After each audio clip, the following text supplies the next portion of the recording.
Hello, this is Nora, an English language and literature student at BAFS and a guest reporter for Woeseong Times. Let's begin with a soft morning that only spring can bring. I still remember standing just outside my apartment beneath a cherry blossom tree, its pale pink petals stretching outside like a quiet invitation. It felt calm and ordinary, and yet something about it felt like a beginning.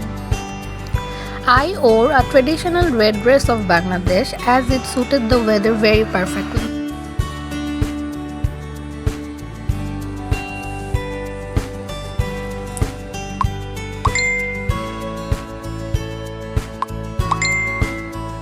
The day was April 4, 2026, Friday, and we over 70 international students were waiting for the bus.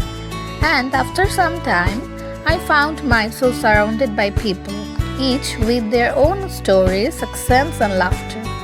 Our destination was Gyeongju Traditional Village, a place known not just for its history but for the way it preserves it.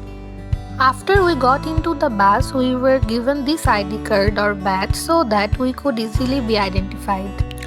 As this is a Korean traditional cultural experience tour, so there were 5 missions to complete, and we could choose any 3 so that we could visit the place properly and know the history of it. Water? As you can see, as the bus moved further away, our guide was checking us whether we were okay or not, and that's how the day was started.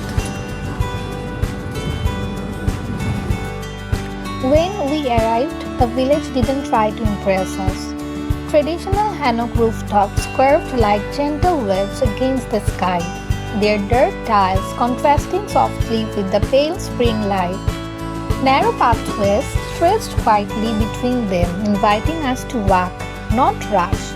Even the air felt different there, quieter, warmer, almost patient.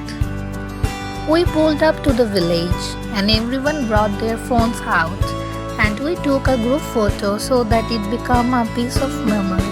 It was not individually, it was in a group so that we can cherish it in our life forever.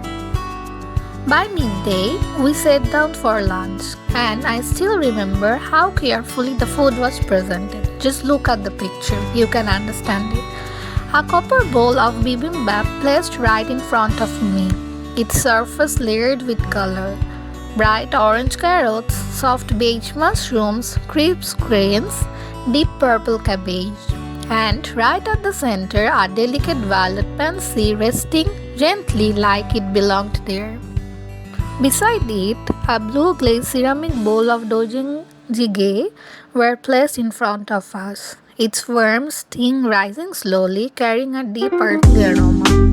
It smelled rich, comforting, familiar, even though it was new to me. I was very curious to explore the foods. Korean food, I realized, is not just about taste. It carries time within it. The time for fermentation, for preparation, and perfecting. And after lunch, our tour guide was guiding us so that we can complete our missions and back to the bus in the evening.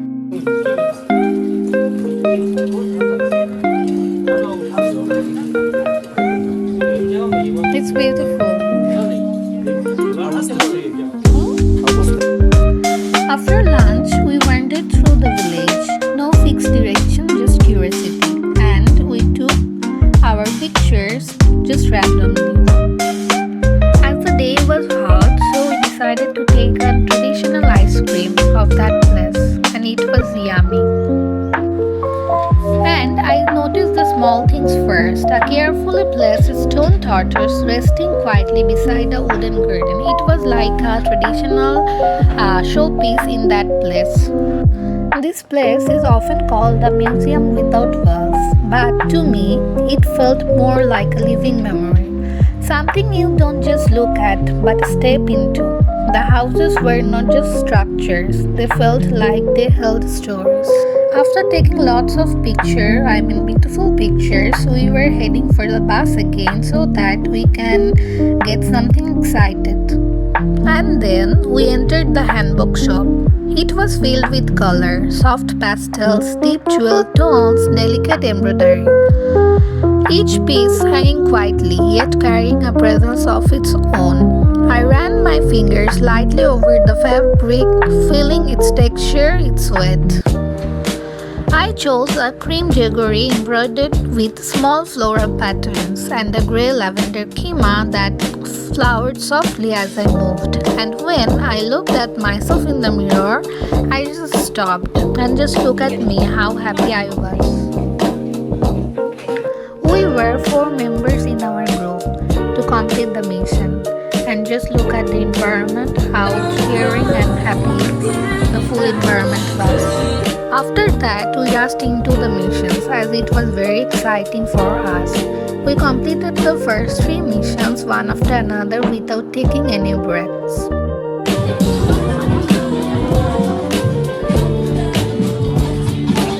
It was not only us who were taking pictures or videos, the whole scenario was like this. There were many people and tourists as the day was beautiful.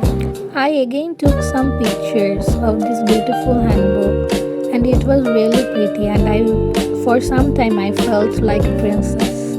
We had just met the day. Different countries, different languages, different lives. And yet we stood there, adjusting our handbooks, laughing at the small things, trying to capture the perfect shot. And after a long day, we are tired, so we sat at a restaurant and drank some cold coffees.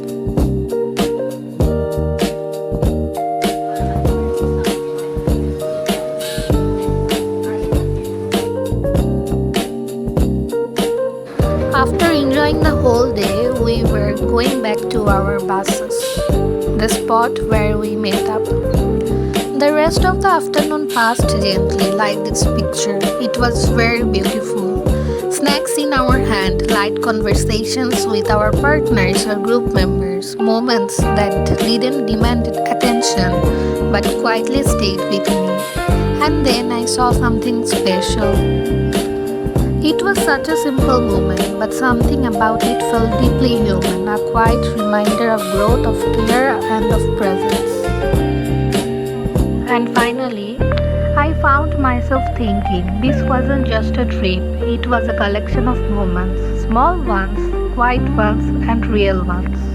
As students living far from home, we are often focused on what's next, the next class, the next assignment, or the next goal. But days like these remind me to slow down, to notice the details, to feel the present.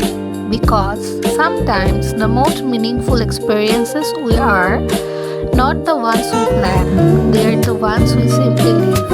And maybe that's the message I want to leave you with. That even in the most ordinary moments, there is something worth seeing. And that's the end of the video. Thanks for watching.